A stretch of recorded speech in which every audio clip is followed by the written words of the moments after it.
Hola a todos, bienvenidos. Adherencia terapéutica. Qué importante es la adherencia terapéutica. Sin embargo, tan solo algo más del 50% de los pacientes cumplen correctamente con los tratamientos. Tus medicamentos, el videoblog que FESalud y la Fundación Beatriz para la Salud impulsamos con un objetivo muy claro, el de promover la adherencia terapéutica, va a profundizar hoy en la adherencia en el VIH, en el virus de inmunodeficiencia humana. ¿Qué queremos conocer? Pues queremos conocer por qué los pacientes de este virus sí tienen un alto índice de cumplimiento al tomar sus fármacos. Y por eso tenemos en este plató de F, a 4 especialistas para averiguarlo. Les voy a presentar, en primer lugar, el doctor Santiago Moreno. Él es especialista en enfermedades infecciosas, VIH y SIDA del Hospital Universitario Ramón y Cajal. Bienvenido. Gracias, Javier. El doctor José Luis Gisterri. Él es médico de atención primaria y ha sido durante mucho tiempo presidente de Semergen, una persona mediática. ¿Qué tal, José Luis? Muy bien, gracias. Gracias, Javier. El doctor Miguel Ángel Calleja, farmacéutico hospitalario y ha sido presidente de la Sociedad Española de Farmacia Hospitalaria. Gracias por estar aquí. Muy buena, encantado. Muchas gracias por la invitación. Y tenemos también a María Escobar. Ella es especialista enfermera, especialista en VIH del Hospital Universitario 12 de Octubre. María, gracias. Buenos días, un gusto. Bueno, enseguida vamos a empezar este debate, pero antes vamos a conocer la experiencia y el testimonio de 3 pacientes y de una asociación de pacientes. Nuestra compañera Nerea Díaz Maroto ha hablado con ellos. Han pasado 40 años desde el primer diagnóstico de VIH, el virus de la inmunodeficiencia humana. 4 décadas de avances y tratamientos que han permitido que los pacientes de este virus, que puede dar lugar al SIDA, disfruten de una vida plena. Los tratamientos llegaron como un rayo de luz a la vida de los afectados, pero ¿cuál es la clave del éxito de estos fármacos? La respuesta nos la dan Iván, Reyes, María José y Antonio, 4 personas con las que hemos hablado para conocer sus experiencias. La constancia y voluntad de los pacientes ha sido determinante en su bienestar. Iván es un joven de 30 años que nació con el virus porque su madre se lo transfirió durante la gestación. Este joven nos cuenta cómo gracias a los tratamientos su vida pudo existir. Yo sin estos medicamentos y los pacientes que tenemos VIH no estaríamos vivos. Así que yo pienso que la medicación no es una ayuda, no es un suplemento, sino que es nuestro flotador, nuestro salvavidas, y por lo cual hay que abrazarlo y quererlo tal y como es, nunca rechazar la medicación. Tomar de forma responsable y correcta el tratamiento no solo recae en la parte médica, sino que es el paciente quien tiene el gran deber de velar por su bienestar. Sabemos que si no tomamos esta medicación, los datos clínicos empezarán a empeorar y eso lógicamente ninguna de las personas lo queremos. Por tanto, yo pienso que la adherencia es tan importante por esto. También el trabajo que se hace desde las asociaciones de pacientes, desde los equipos médicos, porque al final la medicación es todo. Nosotros no tenemos que hacer otro tipo de tratamientos, simplemente tomar esa pastilla o pastillas diarias que nos van a garantizar una calidad de vida como al resto de personas. Pero ¿qué ocurre en la sociedad para que muchas personas sigan sin conocer realmente lo que conlleva tener VIH y la eficacia de sus tratamientos? El miedo es igual a falta de información. Yo pienso que es lo que mueve a la sociedad, el miedo. Al final, no solamente con el VIH, si hacemos un análisis sociológico de muchísimas cosas, es el miedo, ¿no? Nos hablan de este mal barrio, de esta mala ciudad, por el miedo a qué nos puede pasar en ella, o esto que nunca hemos experimentado, pero hasta el día que lo probamos, hasta el día que tenemos la información, hasta el día que vemos que no pasa nada. La investigación del VIH ha sido esencial para la mejora de los tratamientos, aunque, según Iván, la clave ha sido la constancia y lucha de las partes asociativas, quienes han estado al pie del problema desde el primer momento. Siempre hay que invertir más en investigación, en recursos sociales, en recursos clínicos, y se va avanzando mucho. Sí que es verdad que desde hace décadas hasta hoy no es lo mismo, y eso es gracias a la inversión que han hecho. Pero fíjate qué curioso que bajo mi punto de vista, y te digo bajo mi punto de vista porque es algo muy subjetivo, las asociaciones de pacientes hacen mucho más por el colectivo que los propios estamentos. Apoyo Positivo es una de las asociaciones que tiene como objetivo potenciar la calidad de vida de los pacientes con VIH. Reyes Velayos, presidenta de la asociación, centra el éxito de la lucha al colectivo, la investigación y la responsabilidad terapéutica. Por la labor que se ha hecho desde los especialistas en VIH y también porque las personas con VIH están muy bien informadas de lo que hace el tratamiento, que como comentaba antes consigue convertir el VIH en una enfermedad crónica, lo que les da una calidad de vida, y el tratamiento también permite que tengan sexo seguro, porque si la carga viral del virus es indetectable, el virus es intransmisible y por lo tanto las personas pueden tener una calidad de vida y unas relaciones sexuales totalmente seguras. Las asociaciones no solo trabajan por obtener los mejores tratamientos, sino también por conseguir que la calidad de vida de los pacientes mejore más allá de la medicación. Reyes Velayos nos cuenta la labor que se realiza desde Apoyo Positivo. En Apoyo Positivo, desde 1993, trabajamos por los derechos de las personas con VIH y de su entorno. Y trabajamos desde 3 grandes áreas: salud, educación y derechos. En salud, en la prevención, que nos parece muy importante porque no solamente hay que trabajar por las personas con VIH, sino también intentar evitar que se produzcan nuevas infecciones. Tenemos programas de atención psicosocial, programas de orientación laboral y un piso autogestionado para personas con VIH en situación de vulnerabilidad. Reyes empatiza con los pacientes y nos recuerda que no solo los tratamientos mejoran su calidad de vida, sino que también es necesario solucionar una asignatura pendiente que tiene la sociedad: la discriminación. Lo más importante que necesitan los pacientes con VIH para mejorar su calidad de vida es acabar con el estigma, que la sociedad deje de estigmatizar a las personas con VIH y que no haya discriminación hacia ellos. Por eso es tan importante conseguir que se cumplan los objetivos que ha propuesto ONU-SIDA para el año 2030, en el que uno de ellos es que haya 0 discriminación hacia las personas con VIH, porque ahora mismo el estigma y la discriminación es peor que el virus. En estos 40 años, la evolución de la situación ha conseguido que las personas con VIH, tanto hombres como mujeres, puedan hacer una vida normal, teniendo la posibilidad de concebir vida desde la vida. Lo que se hablaba antes de la problemática de quedarse embarazadas las mujeres que tenían VIH o si sus parejas tenían VIH, ahora mismo ya no pasa, porque las personas con carga viral indetectable no transmiten el virus en sus relaciones sexuales y no transmiten al virus tampoco al bebé si se quedan embarazadas. En este punto viajamos a Valencia, donde nos espera María José. Esta valiente mujer lleva conviviendo con el VIH 35 años. Fue una mala época con las drogas. Tras dar a luz a 2 hijos sanos y fuertes, hoy agradece a los tratamientos la posibilidad de ser madre. Yo he pasado de pensar que me iba a morir con 19 años, que yo ya no iba a vivir.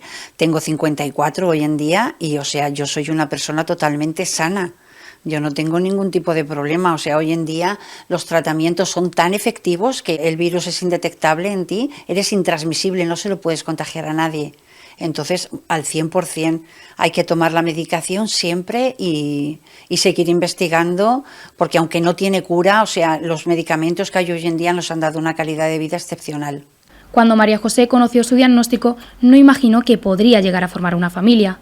El camino no fue nada fácil, pues los tratamientos y sus efectos secundarios eran muy agresivos.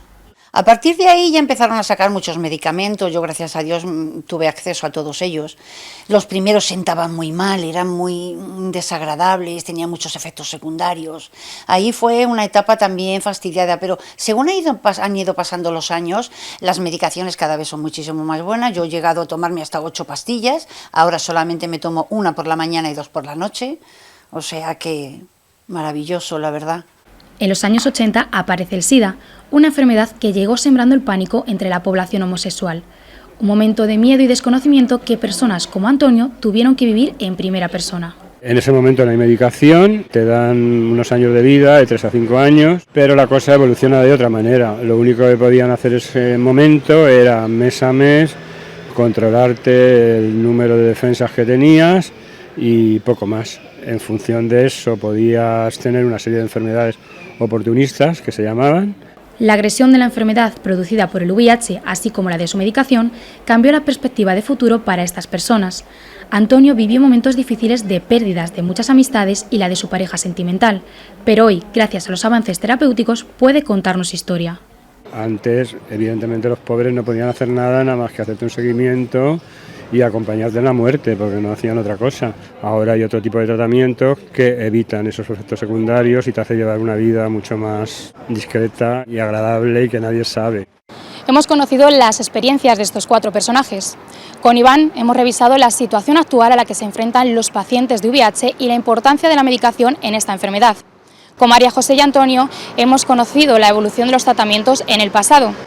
Y con Reyes Velayos hemos visto que hay personas y organizaciones apoyando por el bienestar y la calidad de vida de los pacientes. ¿Y cómo se puede trasladar este éxito terapéutico del VIH a otras enfermedades? Seguro que los especialistas invitados al debate moderado por Javier Tobar nos lo pueden contar. Muchas gracias, Nerea. Hemos podido escuchar a los pacientes y la verdad es que su testimonio es muy importante. El de ustedes también lo va a ser ahora. Nerea ha formulado una pregunta que pondré sobre la mesa en el último lugar. Pero antes quiero conocer, desde sus respectivas responsabilidades y desde sus conocimientos como profesionales de la salud y como expertos en el abordaje del tratamiento del VIH, ¿por qué son un caso de éxito en adherencia terapéutica estos tratamientos? Hemos dicho antes que la media no pasa del 50%. En el caso del VIH lo supera ampliamente. ¿Cuáles son los elementos claves y diferenciales por los que sucede esto? Doctor Moreno. Bueno, el motivo por qué un paciente es adherente o mal adherente al tratamiento está bien evaluado y son muchos, ¿no? Hay factores que dependen del paciente y, pues, imagínate una persona que viva desestructurada, que tenga un trabajo que le impida hacer los tratamientos y cumplir como debe, o que tenga prioridades aún mayores que el tratamiento, como comer, puede que eso le impida hacer bien el tratamiento antirretroviral. Hay factores que dependen de la propia medicación y regímenes muy complejos, tóxicos o mal tolerados, tienden a cumplirse mal. Y luego hay factores que dependen de la relación del médico y el paciente, y el grado de confianza que tiene uno en el otro, y de qué manera el médico transmite al paciente la necesidad de la adherencia y la confianza que tengan también influye. De hecho, hubo un momento del tratamiento antirretroviral en que la adherencia no era ni mucho menos la de hoy, porque varias de las circunstancias coincidían. Entre ellas, los regímenes eran muy complejos y mal tolerados, y la gente lo hacía mal por necesidad, era difícil hacerlo bien. Teníamos muchos pacientes, en aquellos tiempos también, en que pertenecían a grupos muy desestructurados, los usuarios de drogas, que también vivían un poco al margen de la adherencia, y luego el médico todavía no estaba concienciado de la importancia de la adherencia para el éxito terapéutico. Con los años todo ha cambiado. Ahora mismo tenemos regímenes bien tolerados y muy sencillos de administrar, lo que contribuye al éxito. Bueno, la situación de los pacientes viene a ser más o menos la misma, ha cambiado en algunos sentidos, tenemos menos usuarios de drogas, con lo cual esa parte también ha mejorado, pero sobre todo yo creo que la parte que ha mejorado, y a lo mejor lo que puede marcar la diferencia con otros tratamientos, es esa relación médico-paciente y el convencimiento que el médico tiene de que la adherencia es importante y transmitimos a los pacientes. Para mí, hoy en día, porque otras enfermedades tienen igualmente medicaciones poco tóxicas, bien toleradas, de administración sencilla, pero seguramente aquella relación médico-paciente en la que nosotros damos a los pacientes la importancia de cumplir el tratamiento bien para tener éxito terapéutico y evitar el deterioro clínico, yo creo que es un elemento clave. Forma parte de nuestra conversación, por ejemplo, habitual, decirle al paciente que se puede olvidar de lo que quiera. Se puede olvidar de comer, se puede olvidar de beber, de jugar al fútbol o de salir con la novia, pero que lo que no se le puede olvidar es tomarse la medicación. Y yo creo que, bueno, porque entre broma y serio, ellos entienden que su salud es dependiente de que se tomen la pastilla todos los días, y la verdad es que a la vista está que los resultados, como tú decías, son excelentes. Doctor Gisterri, desde la atención primaria, ¿qué visión hay sobre esta pregunta? Bueno, yo coincido plenamente con el doctor Moreno respecto a los aspectos básicos que sustentan la mejoría o la progresiva mejoría en el cumplimiento terapéutico de los pacientes con VIH. Ojalá en patologías crónicas que tenemos todos los días en primaria y de la que se muere la gente en este país, que es la primera causa de muerte, por ejemplo, pues la enfermedad cardiovascular, el cumplimiento fuera similar. Claro, oír a un especialista hospitalario que estamos alcanzando un 90% de cumplimiento terapéutico es un sueño para el médico de familia en cuanto a la serie de comorbilidades que tenemos los pacientes de atención primaria.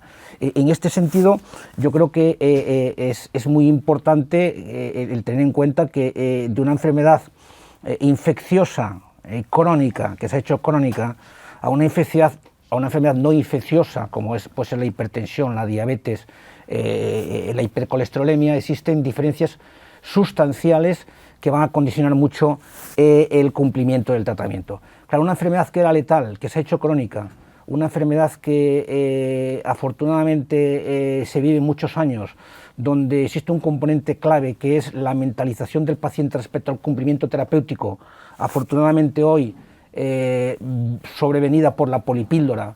Eso es muy importante de cara a que el paciente, claro, con una buena relación como tienen los médicos de unidades infecciosas y los farmacéuticos hospitalarios con los pacientes VIH, condicionan sobremanera lo que es la mejoría del cumplimiento.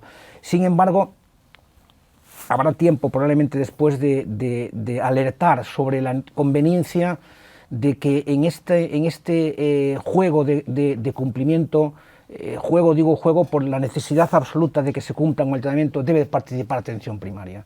Y atención primaria, si en este momento, sin menoscabo de lo que está sucediendo con la maldita pandemia, permítame la expresión, hay que retomar el Plan Nacional del SIDA, donde atención primaria tenía un papel protagonista, sobre todo en la comorbilidad de los pacientes, porque son pacientes que tienen hipertensión, diabetes, fuman, algunos beben, tienen problemas mentales, ansiedad, depresión, y los pacientes vienen a atención primaria.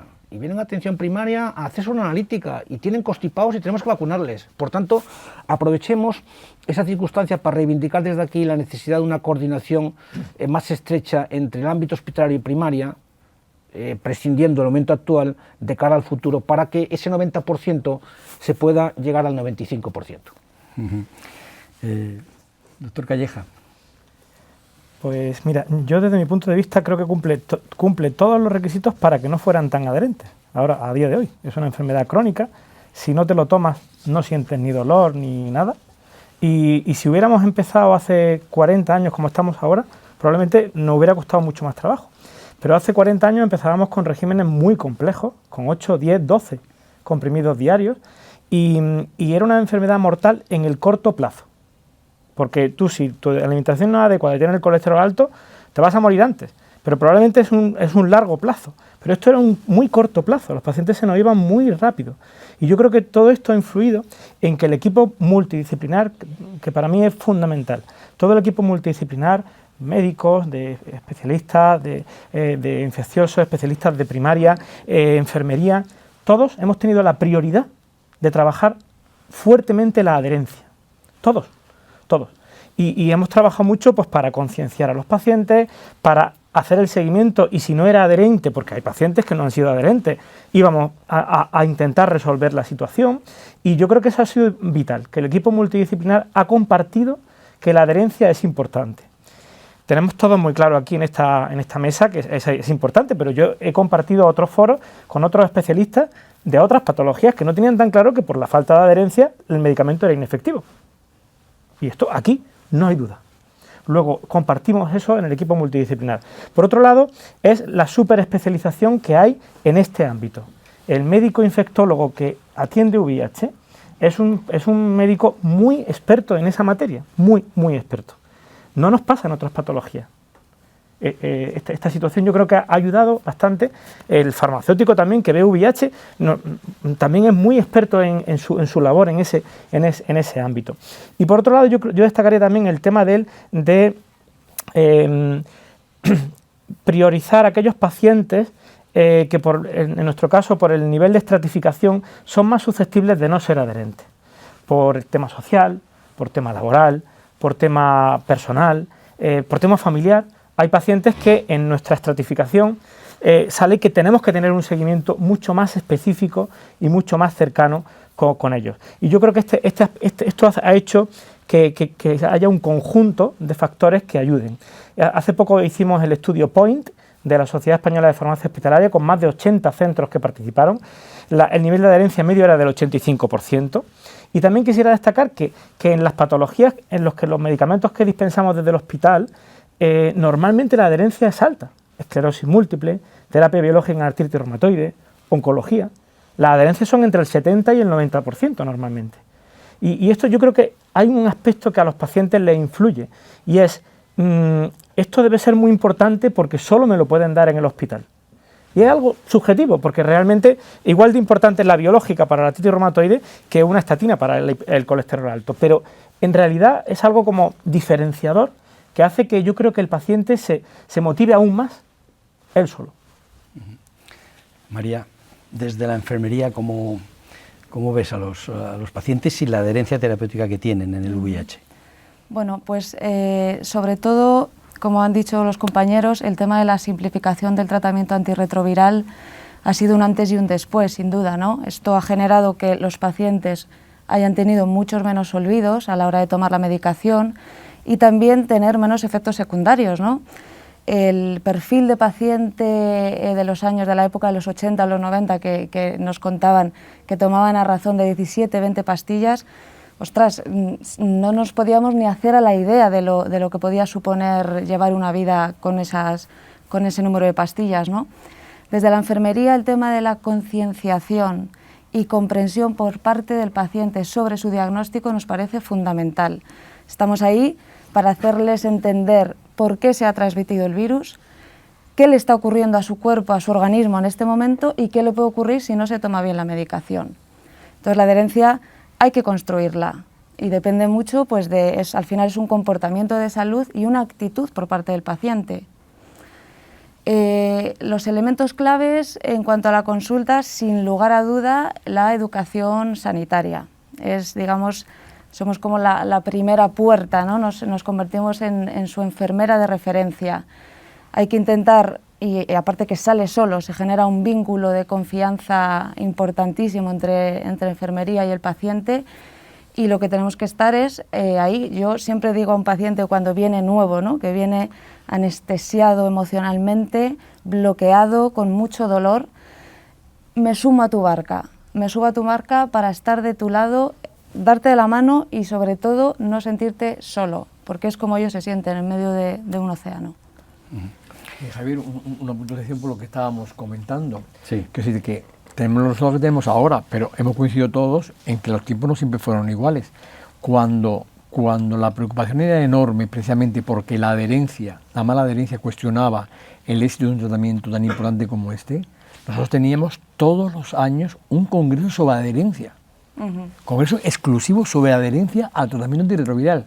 Y no había congreso nacional o internacional que dedicara una gran parte del congreso a la adherencia.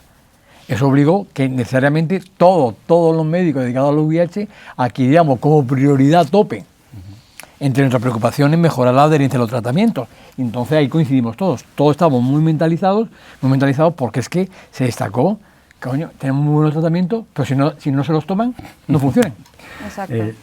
Realizamos este debate en vísperas del Día Mundial del SIDA y del VIH, y les voy a hacer una doble pregunta y vamos a ir terminando. Hemos escuchado antes a los pacientes, ahora les estamos escuchando a todos.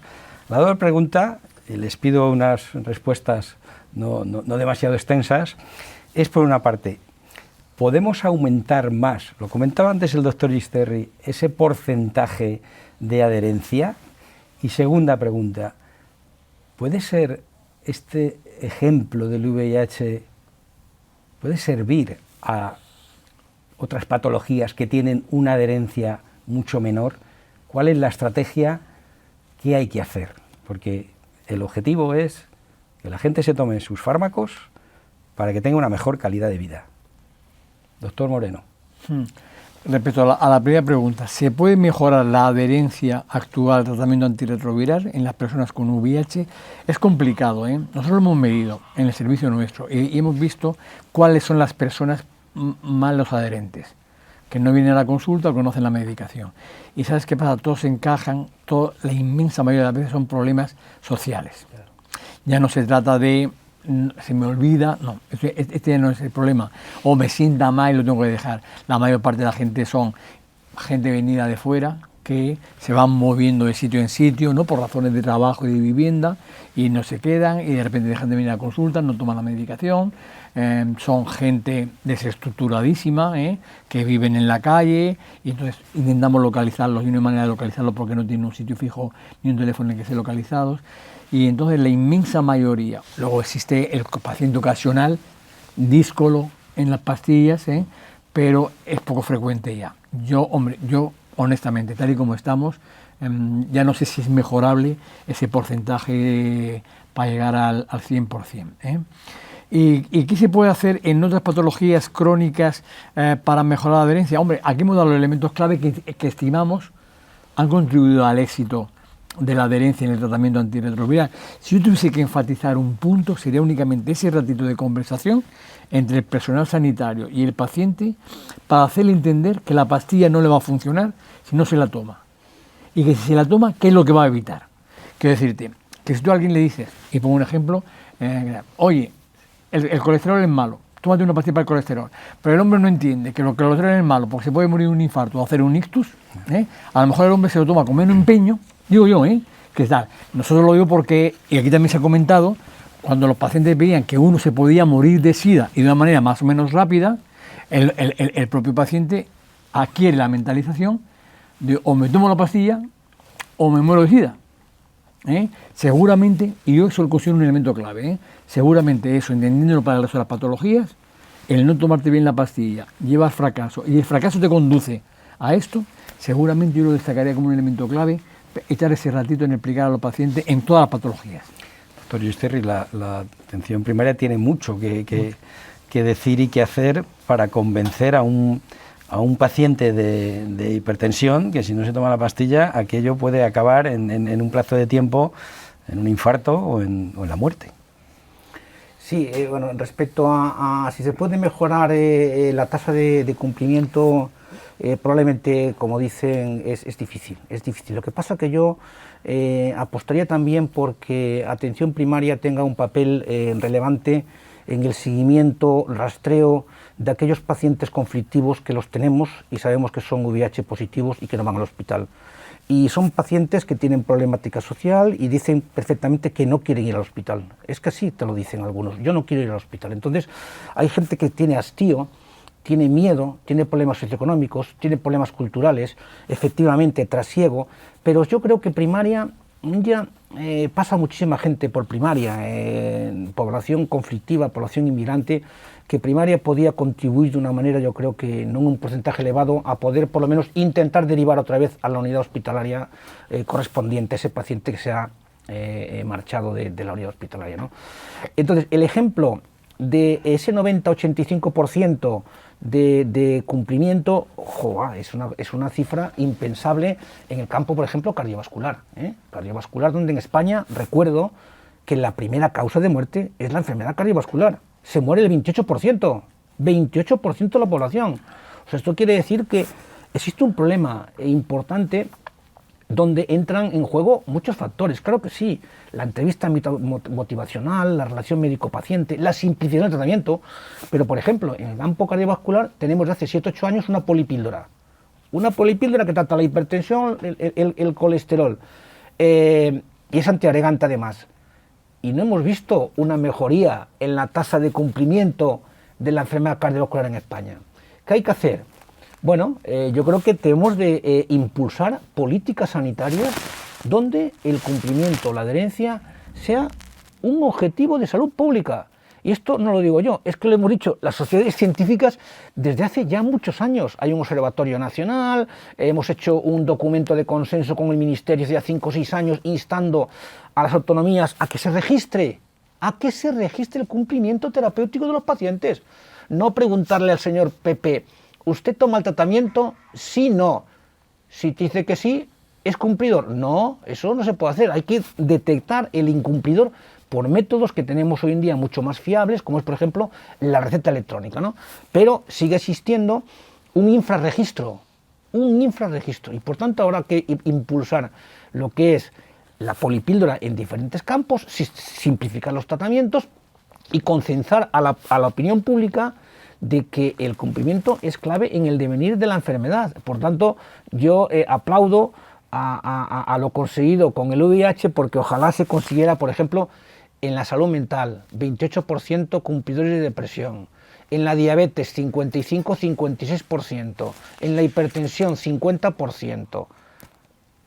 Hay un problema gordo. Políticas sanitarias de control y gestión del incumplimiento. Miguel Ángel. La verdad es que no puedo estar más de acuerdo. Yo creo que siempre podemos mejorar y debemos ser en la adherencia insaciables.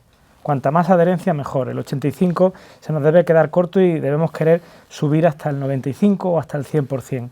Y creo que todavía se pueden hacer cosas. Creo que todavía se pueden hacer cosas en VIH. Pero realmente lo más necesario desde mi punto de vista es que los pacientes VIH con una enfermedad que ya es crónica se nos están haciendo mayores.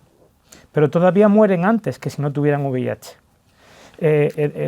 Y hacen al final pues pluripatología y tienen pues hipertensión, colesterol alto y otras patologías. Y hemos detectado que casi hasta el 30% de los medicamentos que le prescribimos fuera de los de VIH no llegan ni a recogerlos de la oficina de farmacia. Adherencia primaria, ni siquiera empiezan el tratamiento. Y creo que eso es un campo que tenemos que trabajar mucho, porque al final queremos que estos pacientes puedan hacer una vida normal con la misma expectativa de vida que si no tuvieran VIH. Y para ello es fundamental el resto de la medicación que han de tomar. Y creo que se puede mejorar también en el hecho de desmedicalizar a estos pacientes. Estos pacientes deberían poder no tener que ir obligatoriamente al hospital para que le demos la medicación. Y ahora desde la pandemia hemos hecho programas de telefarmacia que los pacientes se les manda la medicación donde quieren, a la casa, a la oficina de farmacia o al centro de salud. Vamos a mantener eso, que el paciente no se sienta enfermo porque tengo que ir. Si tengo que ir a mi infectólogo o a mi enfermera del hospital para determinados aspectos, perfecto. Entonces, en ese caso, le dispensamos en el hospital. Pero si no, puede recibir la medicación de otra manera. Y luego hay un pool de pacientes que les gustaría pues dejar de tener esa sensación crónica, porque a lo mejor tienen sola esa enfermedad, esa sensación crónica de tomar todos los días la medicación. Y para eso yo creo que en el futuro van a venir medicamentos que administremos una vez cada mes, una vez cada 2 meses o una vez cada 6 meses, no orales, serán intramusculares en un principio o subcutáneos, que creo que para ese pool de pacientes, incluso para los que tengan problemas sociales, podría ser muy positivo. Como nos pasa también en salud mental, ¿no? Te lo ponemos y ya para 3 meses eres adherente, porque ya lo tienes administrado. Y eso yo creo que sería interesante. Y de cara a aplicar esto en otras patologías, pues creo que es fundamental que todos los profesionales nos pongamos de acuerdo y prioricemos la adherencia.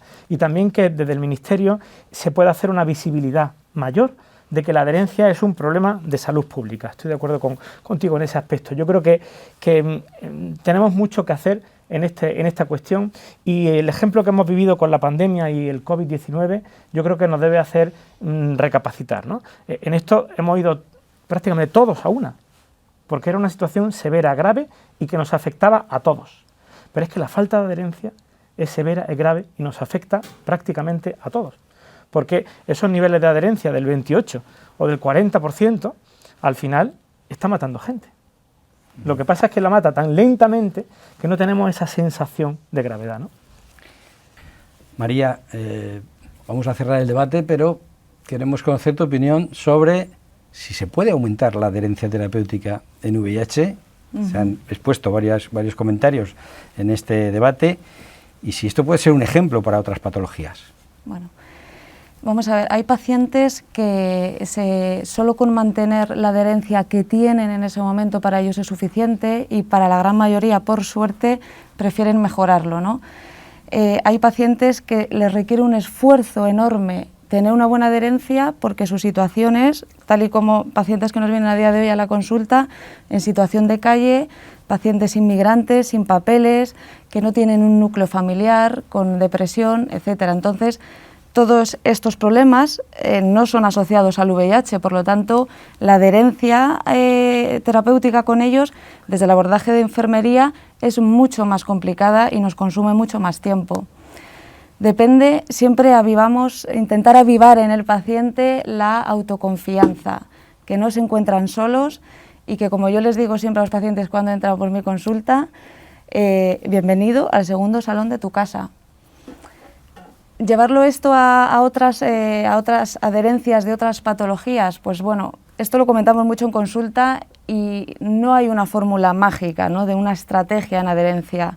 Pero bueno, desde el plano enfermería en consulta sí que creemos importantísimo generar entrevistas motivacionales, hacer interacciones educacionales con el paciente, sobre todo por y para su adherencia y a favor de lo que están tomando, que sepan qué medicación, qué dosis, cuándo tienen que tomarlo, adelantarnos, digamos, anticiparnos, ¿no? Porque al final no hay una estrategia en adherencia terapéutica para un paciente. Cada paciente es individual y único.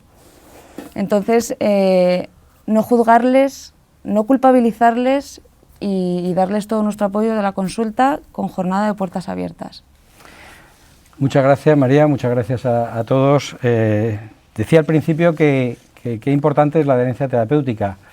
Bueno, ahora, después de haber escuchado a los pacientes, después de haberles escuchado a ustedes, diría todavía, le daría un 25% más a ese comentario. Qué requete importante es la adherencia terapéutica. Bueno, desde la Fundación Beatriz para la Salud y desde FESalud vamos a seguir trabajando en este objetivo, vamos a seguir trabajando para mejorar la adherencia terapéutica, porque está en ello la calidad de vida de los pacientes y también está en ello el bienestar de las personas que les rodean. Tenemos que tomar los medicamentos pensando en nuestra calidad de vida y pensando en el bienestar de las personas que nos rodean. La Fundación Beatriz y FESalud nos comprometemos a seguir trabajando en este objetivo, que es un objetivo de salud pública.